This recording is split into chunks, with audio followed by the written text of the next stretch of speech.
Esto es que los seres humanos queremos que se nos prueben las cosas. Los seres humanos queremos que hagamos una defensa de la verdad, que hagamos una defensa de los elementos para poder llegar a la conclusión de creer. Vamos a darle un fuerte aplauso pues al Señor esta mañana. Entonces el problema está de que, como le menciono, hermano, entonces ya no voy a ser razonable, hermano, porque usted está planteando que ya no hay que ser racionales. No le estoy planteando eso, sino que le estoy planteando de que este es un ingrediente más que tenemos los seres humanos, que nos sirve para tomar buenas decisiones, para guiarnos en la vida, para caminar en la vida, para escoger bien. Eso es bueno. El problema es quedarse ahí. El problema es entender las cosas en base a la razón. El problema es quedarnos ahí. Y eso es lo que ataca la palabra del Señor.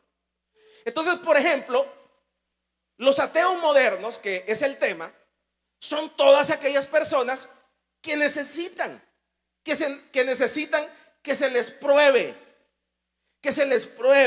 con condiciones, con elementos buenos, malos, materiales, tangibles. Ahora, nosotros pensamos que los ateos son aquellos maestros de filosofía.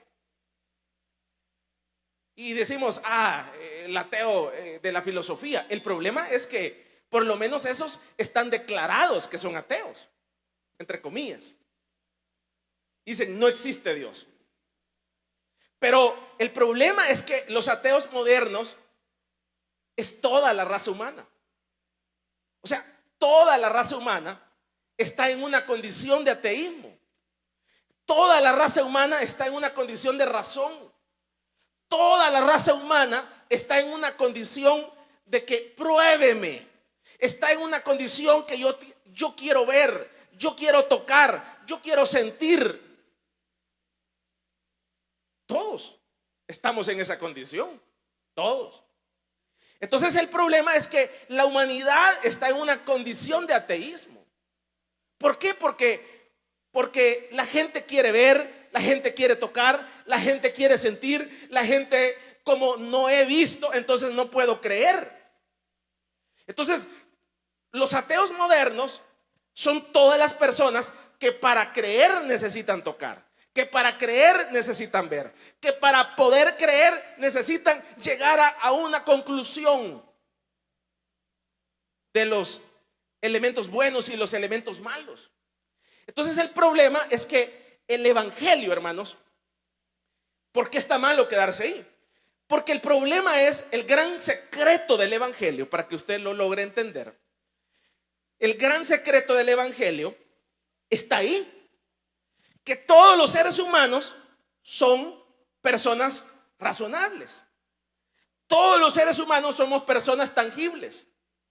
Todos los seres humanos somos personas que necesitamos tocar, necesitamos ver, necesitamos sentir, necesitamos abrazar para creer.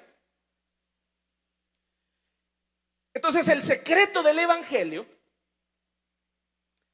está que el evangelio no es racional. El secreto del evangelio está de que el evangelio de Jesucristo no se puede tocar, que el evangelio de Jesucristo no se puede razonar, que el evangelio de Jesucristo no le puedo venir yo a pararme aquí y decirle, mira hermano, en este momento a través de esta predicación voy a lograrlo convencer de que Cristo existe. No se puede. Yo no puedo. Ningún predicador puede. Nadie puede. Ni la misma iglesia puede, como institución, probarle a usted nada. Vuelvo a repetirlo. Entonces muchas veces la gente viene a la iglesia y dice, voy a ir a escuchar al predicador, voy a ir a escuchar al pastor, tal vez me convence, dice la gente. Voy a ir a escuchar a ese buen predicador. Me gusta cómo predica. Tal vez me convence de que Dios existe. Tal vez me convenza de que yo me haga seguidor de Cristo, dice la gente. Y entonces viene la gente. Viene la gente, escucha la palabra del Señor. Y resulta que el día que viene la persona y se congrega en la iglesia en donde asiste, resulta que Dios, en su infinita misericordia, ese día la persona venía enferma de cáncer y Dios la sana de cáncer. Imagínense, miren la misericordia de Dios. Y entonces viene la persona y dice: fui sano de cáncer. Por ejemplo, aquí hemos tenido personas que han sido sanas de SIDA, personas que han sido sanas de cáncer, personas que han sido sanas de diabetes, personas que han salido de la cárcel. Para que usted tenga una idea, tenían condenas de 20 años, de 30 años, y salieron de la cárcel porque estuvieron orando, y salen y vienen. Pero el problema es que esa gasolina solo les duró 6 meses. Esa gasolina solo les duró 2 meses. Esa gasolina solo les duró 1 semana. Porque eran personas ateas dentro de la iglesia, que necesitan que Dios las sane, que Dios les haga el milagro para creer. Y cuando se acaban los milagros, entonces se acaba la creencia.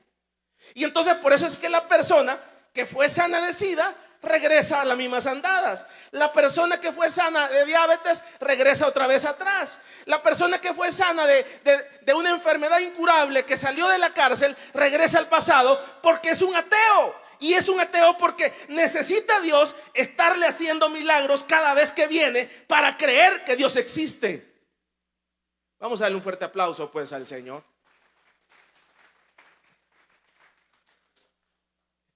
Y entonces el problema del evangelio, no problema, sino que la clave del evangelio sería, el ingrediente del evangelio es ver aunque yo sea ciego. Entonces cuando uno es racional y trae el racionamiento al evangelio, entonces dice, hermano, entonces por eso le digo, viene la persona, se congrega y Dios milagrosamente lo sana ese día. Y entonces la persona dice: sí, yo creo, mira, yo soy seguidor de esa iglesia, soy seguidor de ese pastor, porque mira, el día que yo fui yo me sané. Sí, está bien, pero esa gasolina solo te va a durar. Ese es un evangelio sostenido sobre milagros. Es un evangelio sostenido por un buen empleo. Es un evangelio sostenido por un buen cheque. Es un evangelio sostenido sobre la espuma, porque no es sostenible. Dios no va a estarte haciendo milagros mañana, tarde y noche para que tú creas. Dios no va a estar haciéndote milagros para que nosotros caminemos. Entonces es aquí el secreto del evangelio. El secreto del evangelio está de que no se puede tocar, no se puede ver, pero por momentos, como en el caso que le digo del creyente, del congregante que viene de la iglesia, se sana de SIDA, se sana de cáncer, se sana de diabetes, sale de la cárcel. Pero esos son, en su infinita misericordia, Dios hace eso como para botar un telón, para botar una puerta y decir: yo existo.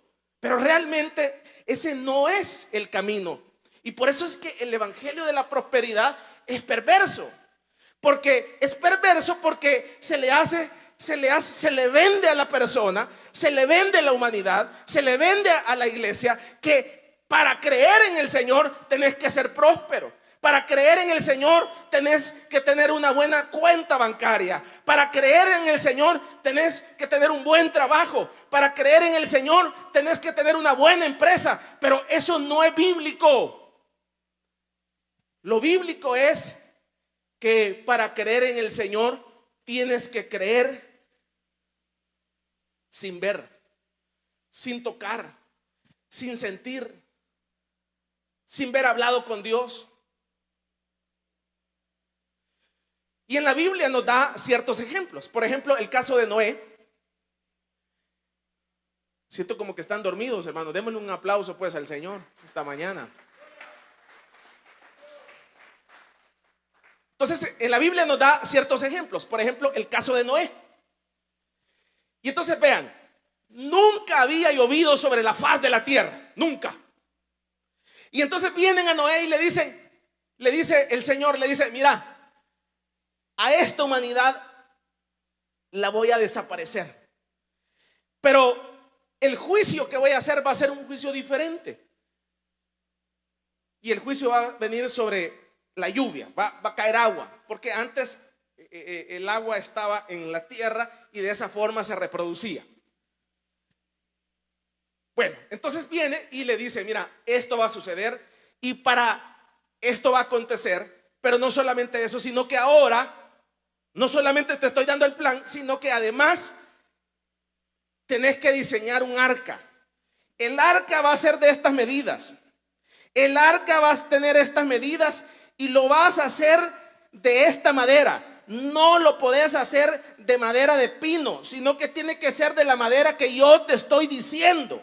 No lo podés hacer con las medidas que vos se te antoje. Tenés que hacerlo con las medidas que yo te estoy diciendo. O sea, vea, pero ¿cómo puede ser que una persona que crea, nunca ha visto que llueve sobre la faz de la tierra, y una persona empiece no solo creer es una cosa y hacer es otra cosa? Y entonces, ¿cómo puede ser que un Noé le dicen, mira, lo que tienes que hacer es esto, y empieza a construir esa madera, y empieza y va a los bosques y empieza a construir esa arca? Póngase a pensar. O sea, es algo anormal dentro de un mundo racional. O sea, empezar a construir algo imposible que sucediera. Pero es ahí en donde la Biblia pone de ejemplo a un Noé, que fue un hombre que le dieron instrucciones claras, instrucciones cómo iba a ser la situación. Y usted ve cómo Noé empieza a construir esto. Váyase al libro de Hebreos, la carta a los Hebreos, en el capítulo número 11, para que apoyemos esta parte. Y en el versículo número 7, vea lo que dice. Dice 11:7. ¿Lo tenemos? Dice 11:7. Dice, por la fe Noé, cuando fue advertido por Dios acerca de las cosas que aún, dice, no se veían. ¿Qué más dice? Con temor preparó el arca, que en su casa se salvase, y por esa fue condenado el mundo y fue hecho heredero de la justicia que viene por la fe. Entonces ahí usted está viendo de una persona que creyó pero no tocó, de una persona que creyó pero no sintió, de una persona que creyó en algo que era imposible en ese momento, pero sucedió. Entonces ahí usted está viendo a un Noé que la Biblia lo toma, que fue bendecido por su conducta de fe. Entonces el evangelio no se puede encajonar en lo racional. O sea, usted no puede venir a la iglesia, usted no puede venir al Señor, no puede venir al evangelio a decirme, mire, si Dios me da un buen trabajo, yo le voy a servir a Dios. Usted no puede venir al evangelio a decir, Señor, si tú me sanas de esta condición de enfermedad, yo te voy a servir. Porque si usted hace eso, es un ateo dentro de la iglesia. ¿Por qué? Porque es un ateo, porque necesita milagros para creer. Necesita que Dios le dé un buen trabajo para creer. Y ese es un ateo. ¿Y qué pasa, hermano? ¿Y me voy a salvar? Probablemente sí, probablemente no. ¿Por qué? Porque el problema es que el combustible se le va a acabar. De repente le van a quitar el trabajo y Dios no le va a hacer el milagro. Y lo va a tener en el desierto unos 20 años o 40 años sin trabajo.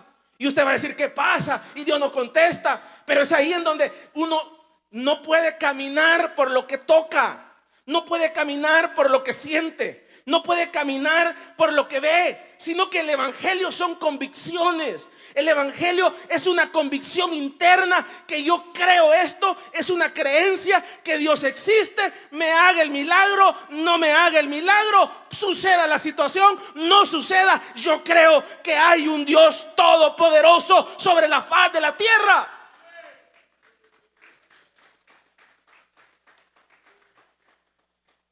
Usted ve el caso de los jóvenes, Sadrac, Mesac y Abednego, allá en la Biblia. Les ponen un reto y le dicen: mira, necesitas arrepentirte, porque lo que significa es que el rey, para que lo entendamos, tropicalicemos, el presidente había hecho una estatua de Nabucodonosor, como un busto de él, pues, ahí parecido allá como usted se recuerda de Saddam Hussein, ¿verdad? Y entonces todos tenían que llegar ahí y arrodillarse. Y entonces estos jóvenes eran asesores presidenciales del rey Nabucodonosor. Y entonces dictaron una ley que todos tenían que hacer fila india ahí y arrodillarse delante de esa figura. Pero resulta que hubieron estos jóvenes, y resulta que estos jóvenes tenían cuello, pues estaban en casa presidencial. No eran de afuera, pues estaban adentro con el rey, y el rey lo respetaba y eran sus asesores. Y entonces viene el rey y le dice: mira, acaban de hacer una gran regada, jovencito, le dijo. Yo soy el rey y aquí se hace lo que yo digo, y ustedes me acaban de contradecir, delante de todo este pueblo me acaban de contradecir, pero como tienen cuello, les voy a dar otra oportunidad para que hagan, aunque sea, como decimos en buen salvadoreño, la terapia, que se arrodillen ahí delante de la gente, aunque ustedes no crean en esto. Hagan ahí, aunque sea el mate, arrodíllense para que la gente los vea, pero que no vayan a ver de que mi palabra se va a tierra. Miren, alto señor Nabucodonosor, yo le agradezco, le dijeron los jóvenes, le agradezco por su fina atención con nosotros, de darnos otra oportunidad. Le agradecemos, pero nosotros aquí, fíjese que nosotros acá tenemos un Dios poderoso. Le servimos a un Dios que nos ha traído acá y estamos acá. Y entonces, lastimosamente, no vamos a servirle a esa estatua que usted tiene ahí. Pero te vamos a matar. Te voy a matar si siguen insistiendo. Bueno, no nos interesa. Pero la cosa es que nosotros no nos vamos a arrodillar ante esa estatua que usted tiene ahí, señor Nabucodonosor. Se lo estamos diciendo ya. Pero te vamos a matar. No nos interesa. Si bien Dios nos salva del horno o no nos salva, Dios es grande ya. Nos vamos a morir. Y entonces usted ve que viene Nabucodonosor, los mete al horno de fuego. Y resulta que el Señor respalda a aquellos que tienen convicción. Eso no se puede hacer con milagros, hermano. Usted no se puede meter a un horno porque usted ha creído en milagros, por un buen trabajo, porque Dios lo sanó. Eso solo se puede por convicción interna. Cuando el evangelio, hay una convicción interna dentro del evangelio. Eso no se puede hacer por un milagro. Entonces el evangelio de ahora está fundamentado en milagros. El evangelio de ahora está fundamentado en la razón. Si yo toco, creo. Si Dios me hace este milagro, yo creo. Si yo veo, yo creo. Si me visita el pastor, yo abro el hogar de restauración. Si el pastor me visita, yo sirvo, yo soy obrero. Y entonces está fundamentado en la razón. Pero el evangelio no es razonable. El evangelio, dice la Biblia, que es como estos hombres de fe, como Noé, como un Abraham. Fueron por convicción. Es algo interno que usted cree. Resulte un milagro, no resulte, probablemente muera en el intento o no muramos en el intento, pero hay una convicción en el interior del corazón que dice que yo creo en esto. Vamos a darle un fuerte aplauso pues al Señor esta mañana. Y entonces usted ve acá que leíamos en Hebreos que Noé nunca había llovido y creyó. Veamos otro ejemplo, el caso de Abraham. Usted ve el caso de Abraham. Abraham vivía en un país, para que lo entendamos así.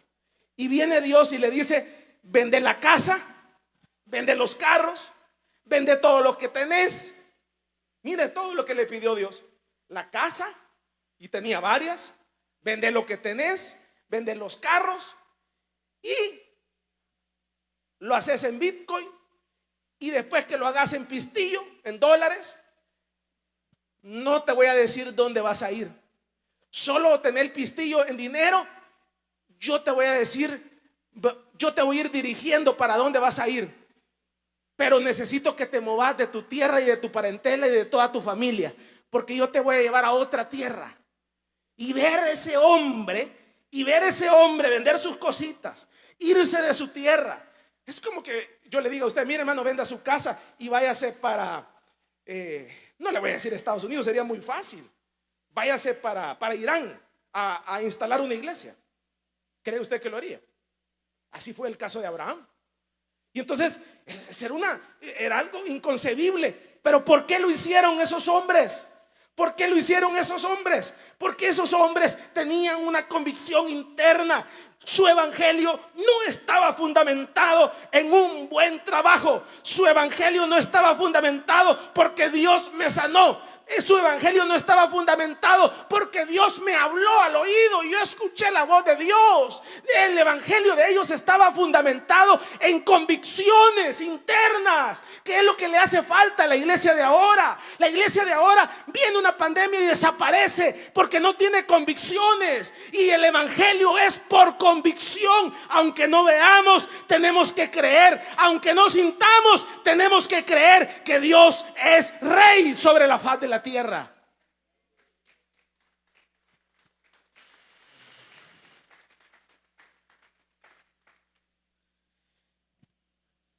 Entonces aquí, cuando le pedimos pruebas a Dios, el ser humano le pide pruebas a Dios. Probame que existís. Haceme esta señal, Señor. Y uno le pone señales al Señor y le dice: Señor, si me dijo un hermano, me recuerdo, me dijo un hermano: si el Señor me cancela la deuda, hermano, yo regreso a la iglesia. El hermano había quedado endeudado por muchos años. Y si el Señor me cancela la deuda, yo regreso a la iglesia. O sea, es un evangelio. O sea, entonces ese es un evangelio pobre. Sirve para vivir aquí sobre la faz de la tierra. Va a vivir bien probablemente, pero ese no es un evangelio que salva. No es un evangelio que usted va a estar en el cielo, en la vida eterna. Es un evangelio que va a tener un buen trabajo aquí, que se va a sanar del SIDA, se va a sanar del cáncer, se va a sanar de la diabetes, va a tener un buen palacio, va a tener una buena mansión, va a andar en un buen carro, pero aquí se va a quedar, porque el evangelio que salva es por convicción. El evangelio que salva es sin tocar, sin ver, sin sentir. Entonces viene acá y nos da. Entonces viene el ser humano y dice: Señor, si me probás, entonces yo creo. Vea,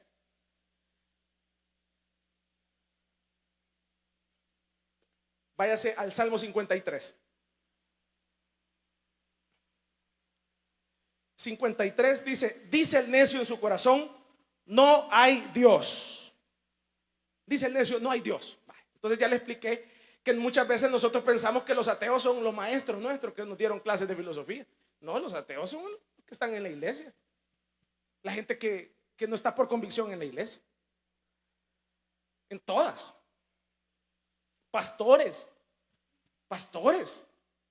Por ejemplo, el pastor tiene un dicho: quitarle el salario a esos famosos. Esos famosos que usted ve ahí, grandes famosos, quitarle el salario, vamos a ver si sigue predicando.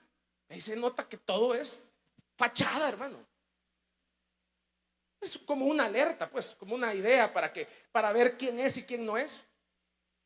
A los cantantes, usted les dice: hermano, venga a cantar porque está agradecido con Dios. No vienen. ¿Cuánto va a ser la ofrenda, hermano? O sea, son ateos disfrazados de cantantes. Mire, hermano,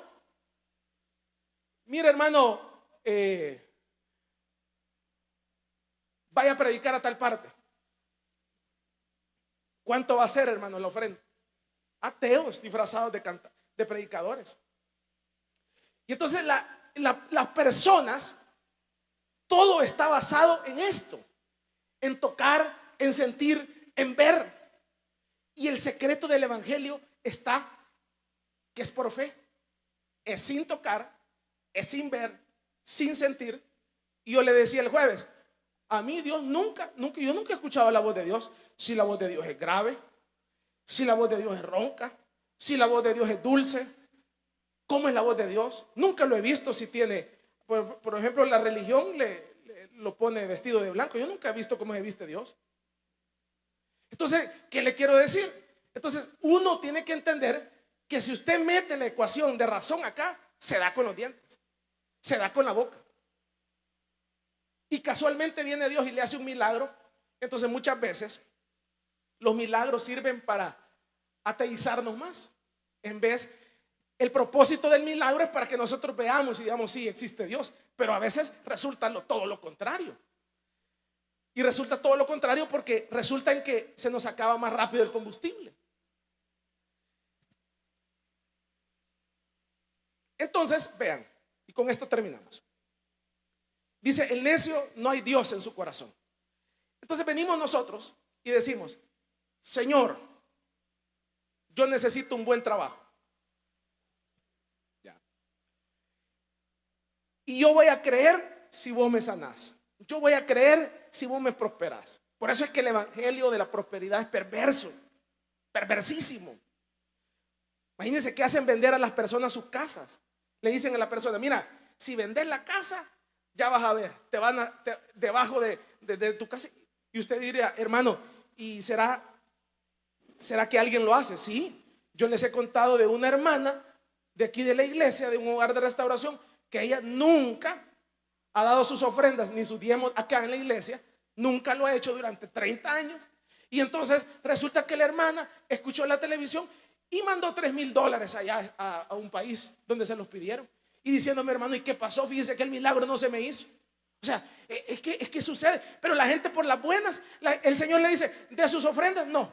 Como no veo, como no creo. Y de sus, digamos, no, yo necesito, me tienen que decir en qué se gasta. Me tienen que decir cómo se usa para darlo. Y entonces la gente está dentro de la iglesia así como el marero, extorsionando, ¿verdad? Si le damos un buen aplauso, le damos la ofrenda. Si no nos da un buen aplauso, no se la quitamos. Y así está la gente dentro de las iglesias. Bendito Dios cuando una persona no depende de ello, porque hacen bailar a un pastor cuando depende de las ofrendas. Y entonces, ¿qué es lo que sucede? ¿Qué es lo que sucede? Entonces uno tiene que entender que el evangelio del Señor no puede usted meter la razón. Entonces le pedimos las pruebas a Dios. Con eso íbamos, ¿verdad? Le pedimos las pruebas a Dios. Entonces viene Dios. Usted se recuerda hubo un rey que le pidió a Jesús. ¿Cómo se llamaba ese rey? Le dijo, mira, dicen que vos sos Dios, pero si vos sabés que yo tengo el poder aquí, tengo el poder en la mano. ¿Cómo se llamaba, hermano? Herodes. Ahí está. Entonces le digo, vos sabés que yo tengo el poder para matarte y para darte vida ahorita. Y ahorita yo aquí solo firmo y aquí te dejo libre. Pero dicen que sos Dios. Échate un milagrito aquí, hombre. Échate uno. Aquí ve. Sálganse ustedes para que solo me lo haga a mí aquí, personalito, aquí. Vaya, convertime esta agua en vino, pues. Vamos a ver, vamos. Callado el Señor. Callado. No le hizo ningún milagro. Entonces así está la gente en la iglesia. Pero esos son los ateos modernos.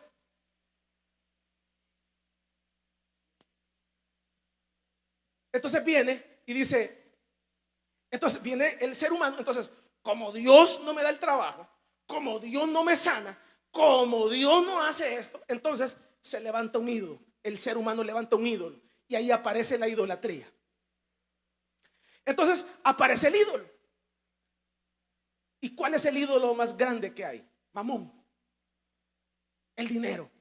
Entonces, como Dios no me da el trabajo, entonces yo no vengo a la iglesia, yo sigo trabajando, me vale servir, pero yo levanto mi ídolo y mi ídolo es mi trabajo, mi ídolo son mis ingresos y a mí me vale que me pongan a servir, a mí me vale que me pongan de diácono, a mí me vale esto, a mí lo que me interesa es mi trabajo, mi cuenta, lo que yo puedo tocar, lo que yo puedo sentir. Y entonces la gente, el pueblo de Israel, cuando no vieron a Dios, levantaron un becerro de oro. Y entonces, porque necesitamos tocar a un Dios, y entonces la gente viene y levanta a su Dios, su trabajo, su prosperidad, su dinero, su confort, sus cosas, y se vuelven idólatras. Vamos a darle un fuerte aplauso al Señor esta mañana.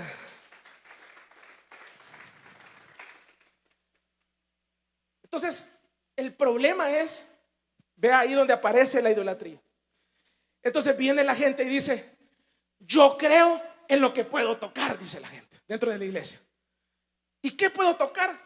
La cuenta en el banco. Esa sí la puedo tocar. Y más cuando a uno le dan billetillos solo de 100 y de 20. Esto es lo que vale. Le dice la gente: ¿qué querés? Esto es lo que vale. Y se lo avientan a uno: esto es lo que vale. Eso de iglesia, eso de Dios, eso de servir, eso de ser obrero, eso de ser hogar de restauración, eso no vale. Lo que vale es esto, dice la gente. Esto es lo que vale. Esto es lo que mueve la calle. Esto que endereza esto, endereza los barrancos. Esa fe tuya no vale. Sos ateo moderno. Lo que vale es la vida espiritual, lo que vale es la vida eterna, lo que vale es lo de Dios, lo que vale es la vida, que Dios existe aunque no lo puedas tocar. Vea cómo está enraizado el ateísmo dentro de la iglesia. Entonces, como la gente viene y Dios no les hace el milagro, entonces levanta su ídolo, y ahí ese ídolo sí lo cuida la gente. ¿Y que usted me va a dar de comer cuando me quiten del trabajo, hermano? No, es que nunca te hemos planteado que la iglesia te va a mantener. Nunca te hemos planteado que la iglesia te va a mantener. Nunca se te ha predicado eso aquí. Aquí se te ha predicado un evangelio por fe, un voluntariado, un agradecimiento. Y entonces, ¿quién me va a dar de comer, hermano, cuando vengan los recibos? Nadie. Ningún ser humano puede hacer nada por nadie. El único que puede salvar la vida del hombre se llama Jesucristo. Es el único. Entonces, en ese momento viene la fe. Señor, no tengo trabajo, tengo este recibo montado, tengo esta otra situación, pero yo he creído en un Dios vivo, en un Dios que sana, en un Dios que restaura, en un Dios que tiene convicciones, que no ha perdido ninguna batalla. Y yo sé que tú me vas a sanar, yo sé que tú me vas a levantar de esta quiebra. Y viene la voluntad de Dios, y Dios empieza a obrar, a abrir el camino, y empiezas a ver la bendición de Dios en nuestra vida.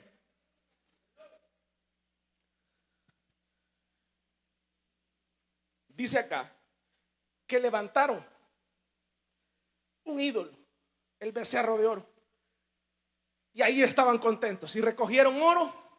Hagamos la estatuita, y le hicieron.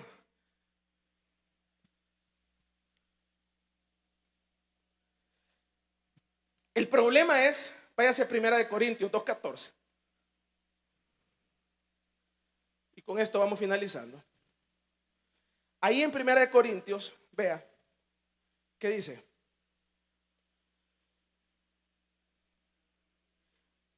Pero el hombre, dice,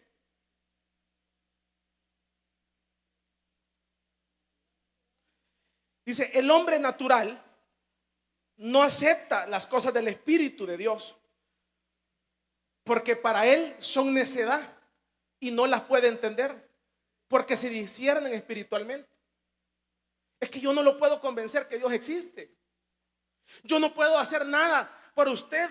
Es usted mismo que tiene que decirle al Señor: estoy ciego, no veo lo que este hombre ve. Señor, ¿por qué este hombre tiene ganas de servir? ¿Por qué este hombre es obrero? ¿Por qué este hombre es pastor? ¿Por qué este hombre está sirviendo? Señor, no veo lo que me veo ciego. ¿Y por qué este está haciendo esto? Y yo no lo hago, porque estamos ciegos. El hombre del Espíritu no puede ver. El carnal no puede ver lo del Espíritu. Entonces por eso es que los pastores no convertimos a nadie, las iglesias no convertimos a nadie. Nadie puede hacer nadie por nosotros, sino que es el Espíritu Espíritu Santo que viene y quita la venda cuando el cliente, cuando el oyente dice: yo estoy ciego, quiero ver. Y entonces el Señor te quita la venda y te hace ver que la iglesia es la heredad mayor que tú puedas tener sobre la faz de la tierra, porque dentro de esta heredad está la vida eterna.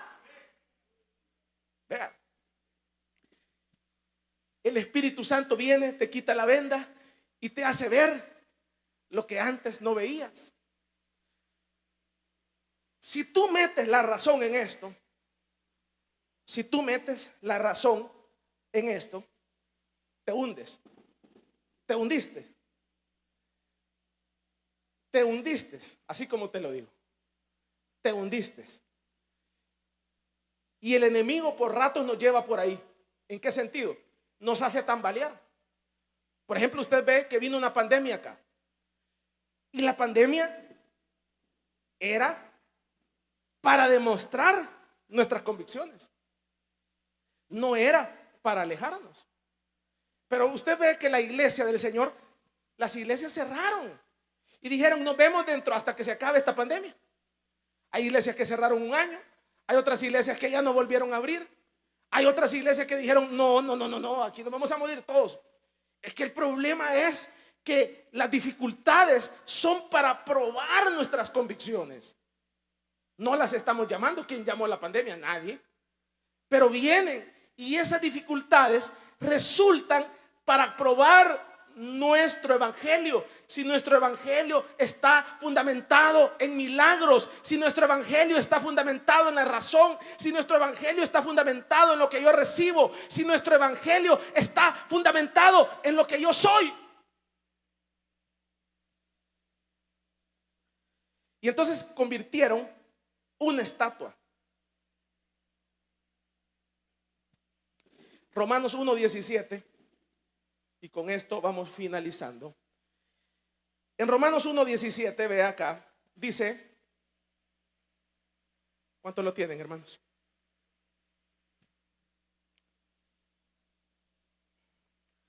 Dice en Romanos 1:17, dice: porque en el evangelio la justicia de Dios se revela por fe y para fe, como está escrito: mas el justo por la fe vivirá.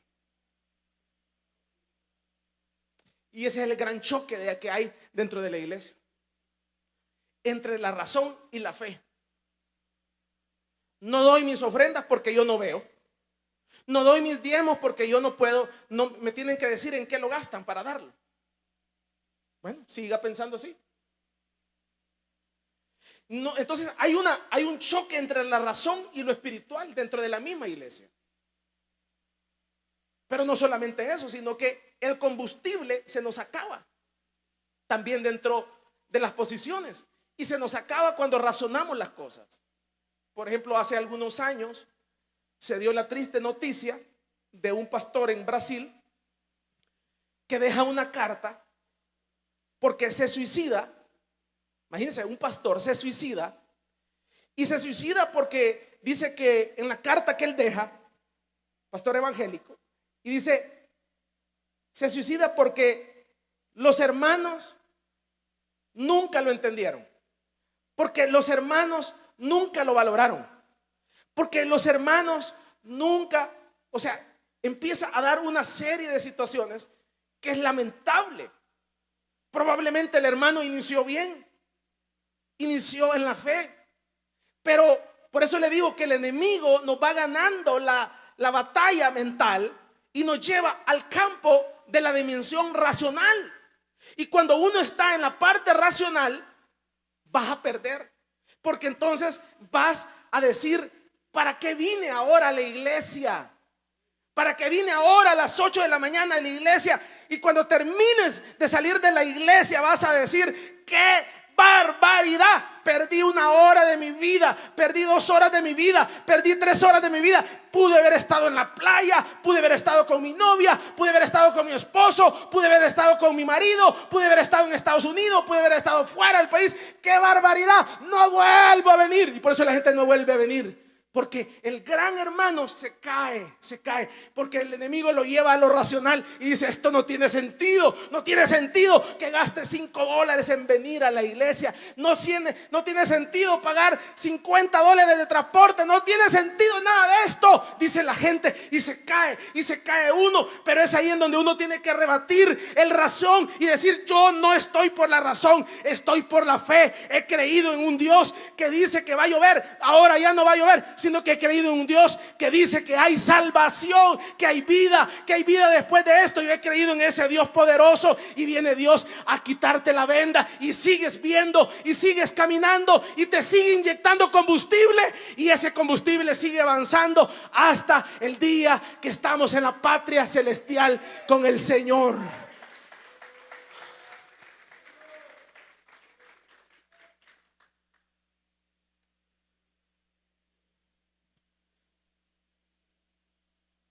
Entonces se crea, no se puede.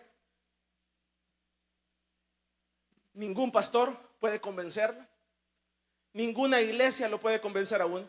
Es el Espíritu Santo que, cuando ve en uno humildad y sencillez, entonces el Señor le quita los ojos, le quita las escamas y lo hace ver. Eso es como cuando la gente dice, por ejemplo, la gente que ha tenido, usted sabe que el amor existe, ¿verdad? Levante la mano los que saben que existe el amor. Son bien pocos. Entonces usted ve que en el ambiente, dice la gente, el amor no existe, dice la gente. No, yo por eso trapeo a mi hombre, o trapeo a mi mujer, trapeo a mis hijos, porque el amor no existe, dice la gente. Entonces así es el evangelio. Entonces todas esas personas son personas dañadas que en algún momento de su vida eligieron mal, no usaron la razón, y entonces las dejaron con un hijo, se casaron 2 veces, 3 veces, pasó este problema, pasó este otro problema. O sea, pero todo tiene un génesis, pero no es que el amor no existe. Entonces, si usted le pregunta a uno de los que verdaderamente han llevado las cosas en bien y no en la razón, sino que en la fe de Dios, entonces le va a decir: sí existe. Sí existe. Yo nunca he peleado con mi mujer, le voy a decir. Mira, yo nunca he visto esto en mis hijos, esto y esto. Le voy a decir: sí existe. Entonces aquí hay 2 corrientes de personas que dicen que Dios existe y otras que dicen que Dios no existe. ¿Y por qué no existe? Porque no me hace lo que yo digo. Entonces es ahí en donde uno tiene que entender que el evangelio es por fe. Si usted está esperando que yo le pruebe algo, o que algún pastor le pruebe algo, y que por la buena retórica usted va a levantar la mano, y que por la buena retórica, no la levante. Mejor no la levante. Mejor vaya y dígale al Espíritu Santo que le revele el evangelio, y el Señor se lo va a revelar. Entonces el problema es que muchas veces nosotros estamos esperando que alguien nos convenza, y aquí nadie lo va a poder convencer. Y si yo lo convenzo, y si algún pastor lo convence, y si la iglesia lo convence, eso solo le va a durar, ¿qué? Tal vez 1 semana, lo más, 1 semana, y se le va a acabar el combustible. Cuando entienda, yo le ejemplifico esto es como cuando uno dice hacer una dieta. Déjeme la dieta, y se la da la dieta. Pero muchas veces la dieta solo, yo pasé 10 años intentando hacer la dieta, y ¿sabe cuánto tiempo la hacía? Iniciaba ahora y solo el desayuno hacía la dieta. Y ya en el almuerzo seguía con mi parranda. Entonces así pasa el evangelio. El evangelio es un evangelio de emociones. Y entonces ese evangelio de emociones solo te va a durar, ¿qué? Por eso te digo, tal vez cuando salgas de aquí ya te vas a pegar el gran bajón, y gran bajonazo, y ¡ay, qué barbaridad! Y eso te lleva a la ruina. Pero el evangelio del Señor no es emociones, no es razón. El evangelio del Señor son convicciones. Y hermano, ¿y entonces qué hago para tener convicciones? Me dijo una persona. ¿Qué hago para ser dura en el evangelio? Es que eso tenés que pedírselo al Señor. Señor, yo quiero ver. Señor, yo quiero, dame convicciones. Dame convicciones, Señor. Señor, no me des convicciones en base a milagros, dame convicciones internas. Y entonces el Señor le va a dar las convicciones para que usted camine y sea el combustible en medio de la adversidad. Vamos a darle un fuerte aplauso pues al Señor esta mañana. Cierre sus ojos y oramos al Señor.